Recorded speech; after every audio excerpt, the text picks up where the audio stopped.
2019 à l'inauguration de l'exposition des petits reporters du Chapelain pour leur premier vernissage.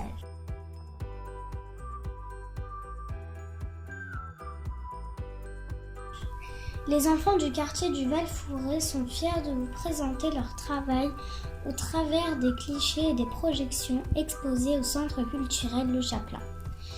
C'est le fruit de 6 années de travail par des ateliers ludiques et créatifs. Ces ateliers ont été menés par Pascal Etcheg et Pierre Cuny qui ont permis aux enfants d'avoir accès aux outils de l'audiovisuel et multimédia.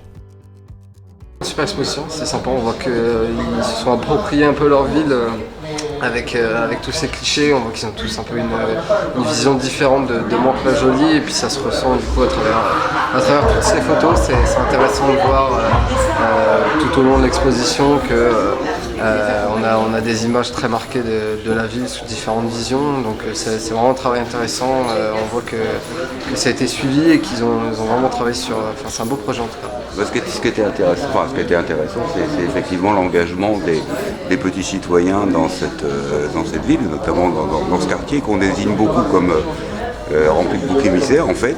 Et je trouve que le travail fait est impressionnant. J'ai pas tout vu encore, donc je continue à faire, mais vraiment il y a du sens, ils ont beaucoup travaillé, ils ont beaucoup réfléchi, et ils ont surtout beaucoup agi. Je trouve que c'est une très bonne chose. Et c'est notre avenir, c'est l'avenir de Mantes-la-Jolie.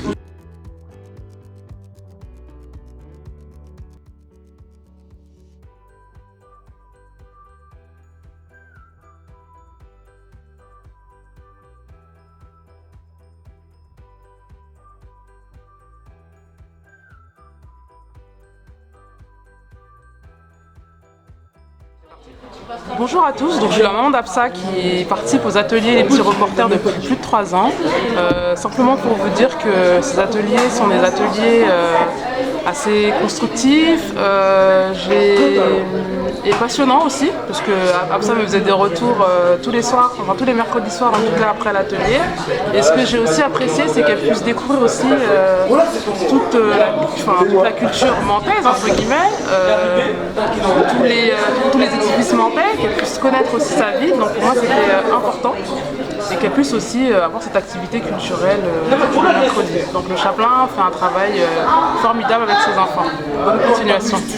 Sincèrement, je trouve que ce type de projet pour les enfants, c'est super. D'une part, parce qu'ils immortalisent des lieux de Mantes, parce que ça change tellement une ville. Dans 10 ans, on ne verra plus tout ça peut-être. Donc c'est très important que les jeunes immortalisent ces lieux qui vont changer, qui vont être voués à changer. Et deuxièmement, si on peut leur permettre d'apprendre ce que c'est que le métier du reportage, du journalisme, c'est formidable quoi. Donc ça leur donne des perspectives dans la vie après.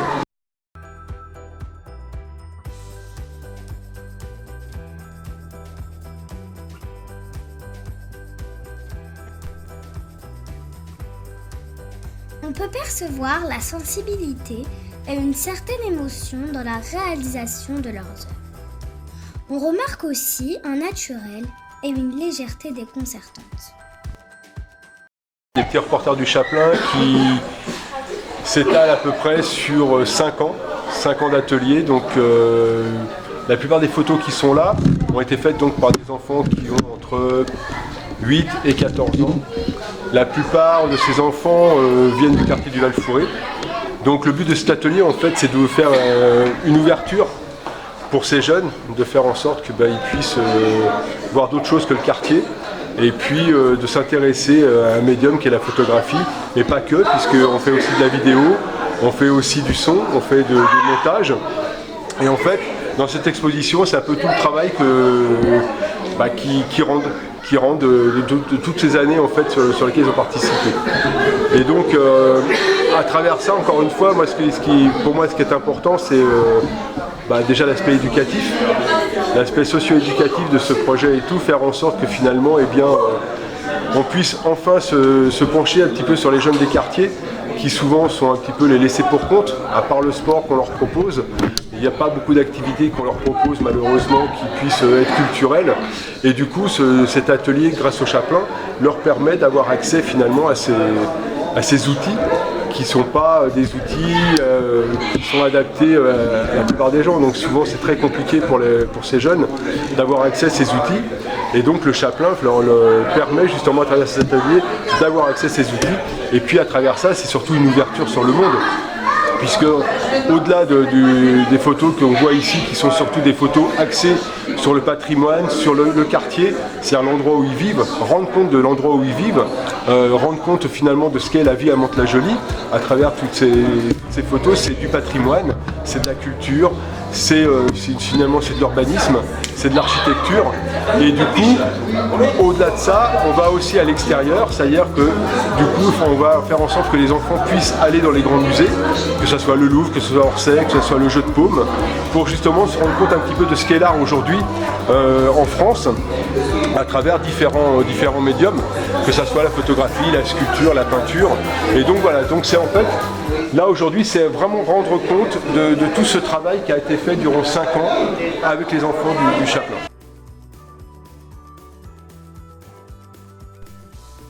C'est avec innocence et émerveillement que la team a su nous transmettre le goût de l'art et de la culture pour la rendre accessible à toutes et à tous. C'est donc un projet très valorisant pour eux. Et maintenant, en voyant ces photos-là, ça me fait... genre, je suis choqué. Voilà, c'est un bon travail ce qu'on a fait. Maintenant, bravo quoi. Déjà, ce que je trouve, c'est leur implication. Déjà, souvent tendance à dire ouais, les gamins des quartiers, ils aiment pas, ils aiment rien faire et tout. C'est pas vrai. Il suffit juste de les intéresser. Il faut leur donner la possibilité de pouvoir s'intéresser. Si on leur donne les moyens, si on donne les moyens aux associations, aux structures, de pouvoir aller vers les jeunes sont très partants. Il faut juste, en effet, savoir parler avec eux, savoir dialoguer pour justement les intéresser. Mais je pense que les jeunes, ils attendent que ça en fait. Ils en ont marre de faire en sorte de se dire que finalement on leur propose jamais rien et tout ça, c'est pas vrai. Il y a des choses qui sont proposées, malheureusement c'est le problème de notre société aujourd'hui, c'est que tout est régi par l'argent. Et donc en effet, si tu n'as pas de budget, eh bien tu peux rien réaliser. Donc je pense qu'il est important de faire comprendre aux structures, aux institutions, que si on veut intéresser les jeunes, il faut malgré tout mettre la main à la poche. Il faut faire en sorte que les associations puissent avoir les moyens de pouvoir proposer aux jeunes aujourd'hui des activités qui leur permettent de s'ouvrir sur le monde et justement de casser un petit peu ce mythe de la ghettoisation des quartiers où finalement les jeunes ne seraient là que pour faire du trafic de drogue ou se faire du foot. Je pense qu'il y a autre chose et les jeunes ils aspirent à autre chose. Et d'ailleurs on le voit à travers les petits reporters, ils viennent quasiment de... Il y a pratiquement toutes les origines qui sont représentées dans les petits reporters et je pense que c'est ça aussi, ce brassage multiculturel qui se traduit à travers les ateliers et qui est aussi une réponse de la vie qu'il y a dans les quartiers aujourd'hui. Les différents acteurs du projet ont souhaité proposer un parcours d'ouverture culturelle sur la ville de Mantes-la-Jolie, raviver ainsi le patrimoine historique et architectural de notre si belle ville. Un grand merci à nos petits reporters pour ce voyage à travers le temps dans la ville.